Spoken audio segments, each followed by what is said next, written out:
चांदनी मिट्टी का भी गुणगान करता हूँ।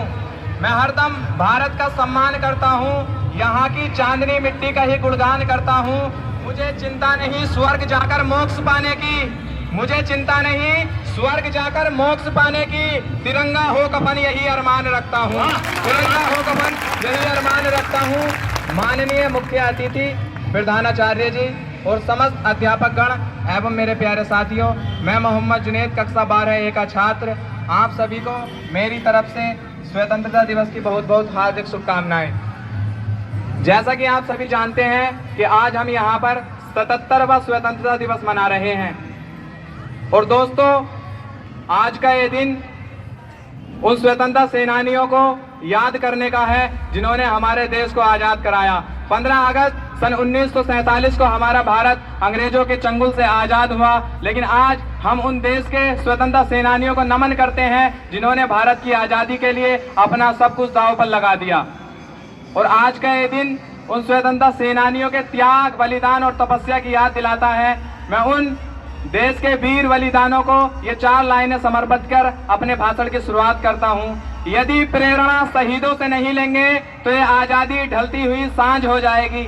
यदि प्रेरणा शहीदों से नहीं लेंगे तो ये आजादी ढलती हुई सांझ हो जाएगी। और पूजे न गए वीर तो सच कहता हूँ ये नौजवानी बांझ हो जाएगी। तो सच कहता हूँ कि पूजे न गए वीर तो ये नौजवानी बांझ हो जाएगी।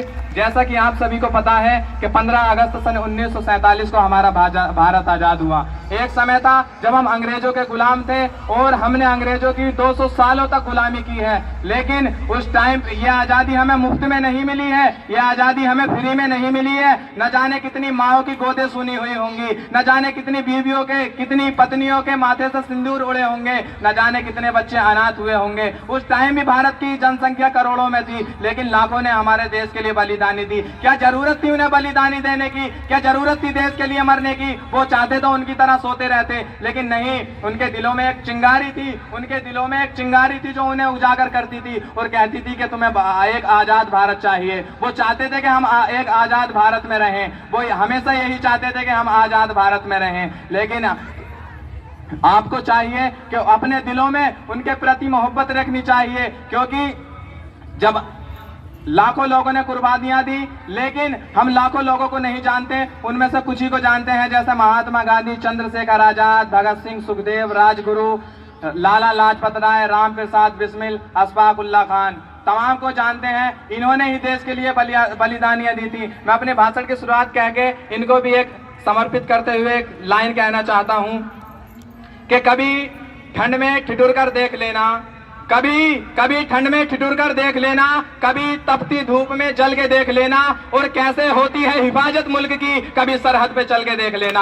कैसे होती है हिफाजत मुल्क की, कभी सरहद पे चल के देख लेना। और आज मैं आपके सामने एक ऐसे वीर सपूत की कहानी बताने जा रहा हूं जिसके बारे में न कहीं इतिहास में लिखा है, न कहीं किसी क्रांतिकारी की लिस्ट में लिखा है, और आज ना हमारा भारत उसकी जयंती मनाता है। आप सही समझे, मैं बात कर रहा हूं शेर अली खान आफरीदी की। वो शेर अली खान जो पंजाब में पैदा हुए थे, एक बार किसी हत्या के झूठे जुर्म में उन्हें फांसी की सजा हो गई, लेकिन अपील करने के बाद में अंग्रेजों ने उस फांसी की सजा को उम्र कैद की सजा में बदल दिया और उन्हें काले पानी की सजा हुई थी, जो अंडमान जेल में बंद थे।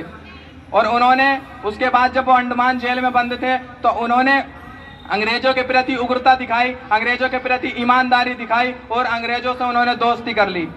और उन्होंने मन बना लिया था कि अब अंग्रेजों के खिलाफ लड़ना है, और वो भारतीयों से कहते थे कि देखो अब मैं क्या नया करने वाला हूं।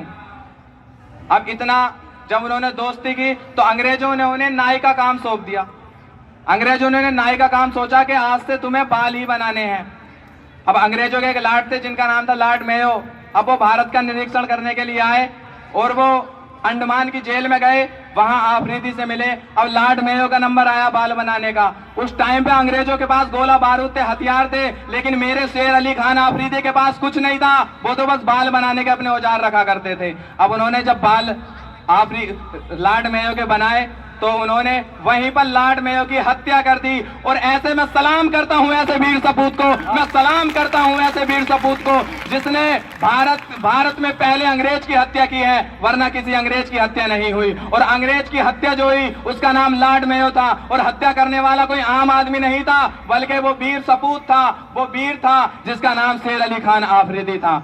और मैं कुछ पंक्तियां कहकर अपने भाषण को समाप्त करता हूं कि मुकम्मल है इबादत और मैं वतन ईमान रखता हूं, मुकम्मल है इबादत और मैं वतन ईमान रखता हूं, वतन के शान की खातिर हथेली पर जान रखता हूं। और क्यों पढ़ते हो मेरी आंखों में नक्शा पाकिस्तान का, मुसलमान हूं मैं सच्चे दिल में हिंदुस्तान रखता हूं, मुसलमान हूं मैं सच्चा दिल में हिंदुस्तान रखता हूं। और लास्ट बात कहकर अपनी बात को समाप्त करता हूं, ना मरो सनम बेवफा के लिए, ना मरो सनम बेवफा के लिए, 2 गज जमीन नहीं मिलेगी दफन होने के लिए, ना मरो सनम बेवफा के लिए, 2 गज जमीन नहीं मिलेगी दफन होने के लिए। और मरना है तो मरो बस वतन के लिए, हसीना भी दुपट्टा उतार देगी तेरे कफन के लिए, हसीना भी दुपट्टा उतार देगी तेरे कफन के लिए। जय हिंद, जय भारत, वंदे हिंदुस्तान, हिंदुस्तान, जय हिंद, जय भारत।